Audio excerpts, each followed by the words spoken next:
Good morning, students. Today we will start a new chapter of political science, and the name of chapter is What is Democracy? Why Democracy? So, before we start the chapter, first we will discuss about that what is democracy or what is the definition of democracy. So in general words, we say that democracy is a form of government. Democracy क्या है? Democracy is a form of government in which the rulers are elected by the people.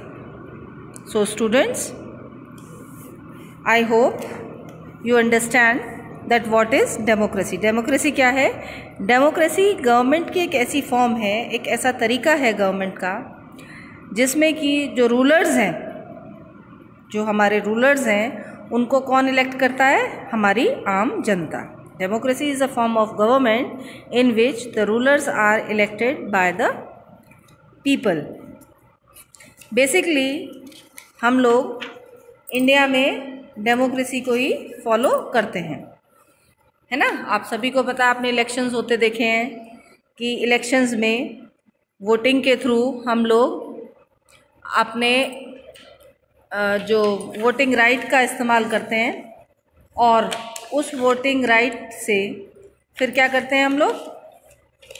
अपने rulers को, जो भी हमारे favourite participants होते हैं, उनको हम लोग वोट करते हैं और फिर उस बेसिस पे वो इलेक्ट होते हैं. राइट? यही होता है ना. नाउ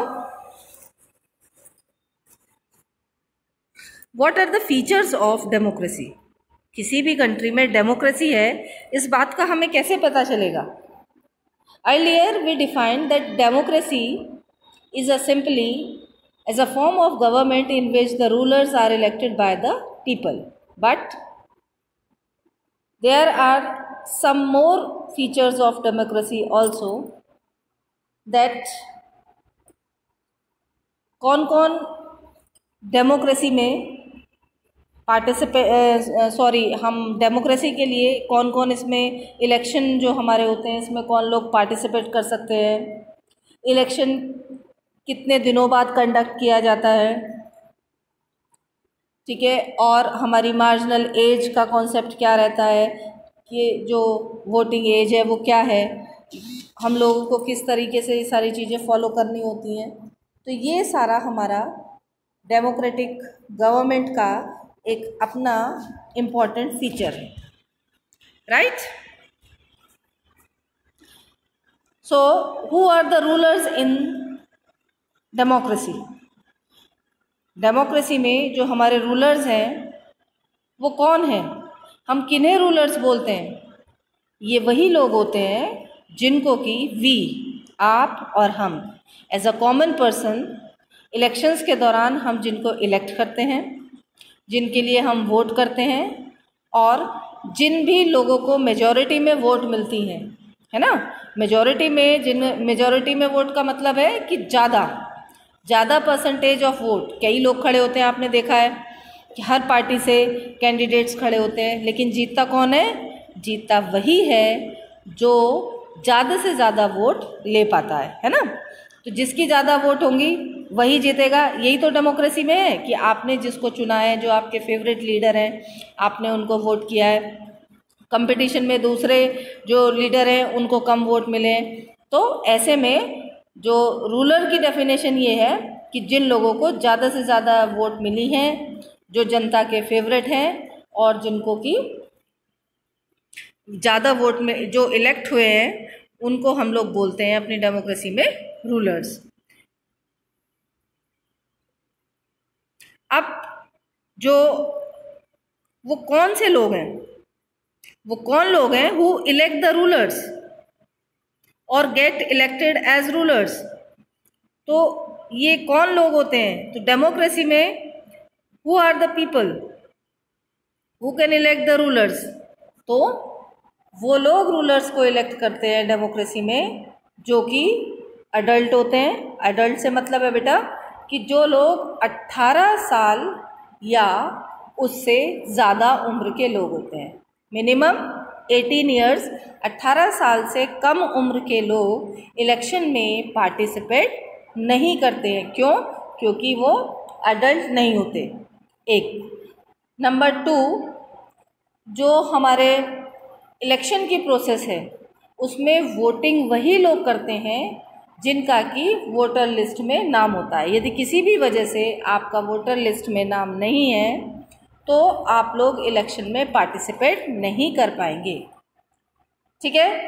दूसरा, नेक्स्ट हमारा इम्पॉर्टेंट पॉइंट है कि कौन लोग जो है पार्टिसिपेट करते हैं।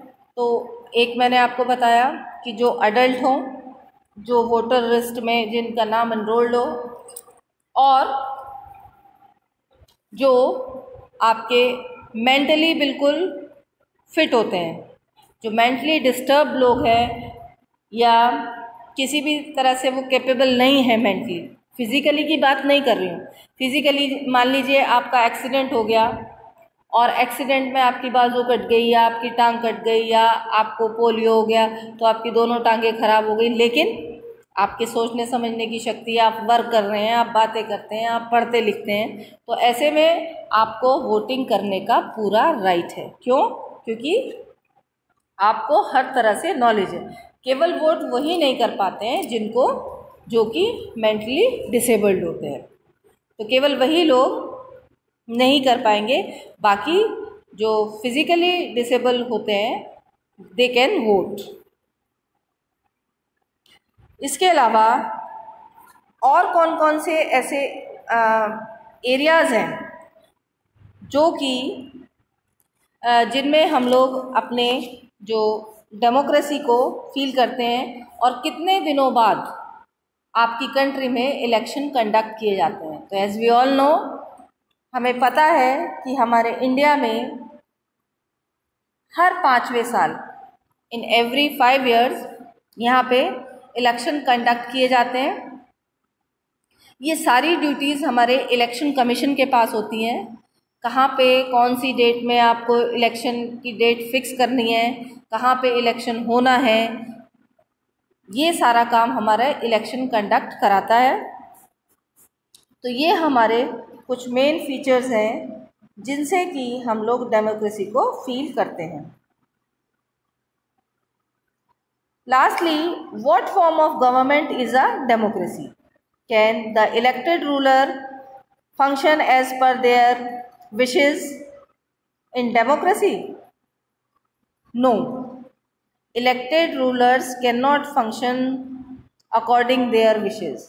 उनको किसके विश के हिसाब से काम करना पड़ता है डेमोक्रेसी में? उनको कॉमन पीपल की विशेस के लिए काम करना पड़ता है।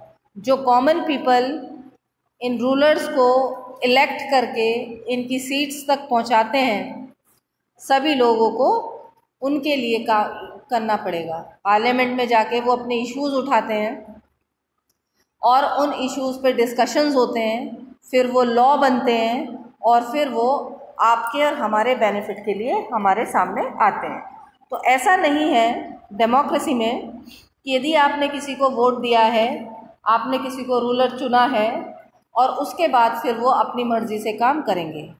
उन्हें अपनी रूल्स एंड रेगुलेशंस, जो कॉन्स्टिट्यूशन ने उन्हें राइट्स दिए हैं, उन कॉन्स्टिट्यूशनल राइट्स और जो हमारे लॉज हैं, उन लॉज के अंडर ही रह के वो अपने फंक्शनिंग कर सकते हैं, इससे बाहर नहीं। उन्हें इस बात का भी ध्यान रखना होता है कि जो हमारे कॉमन पीपल्स हैं, जिन्होंने उन्हें इलेक्ट करके भेजा है, उनके लिए जो उनकी ड्यूटीज़ हैं, उन्हें टाइम टू टाइम अपनी ड्यूटीज़ को पूरा करना ही होता है। So these are some important features of democracy. Thank you so much.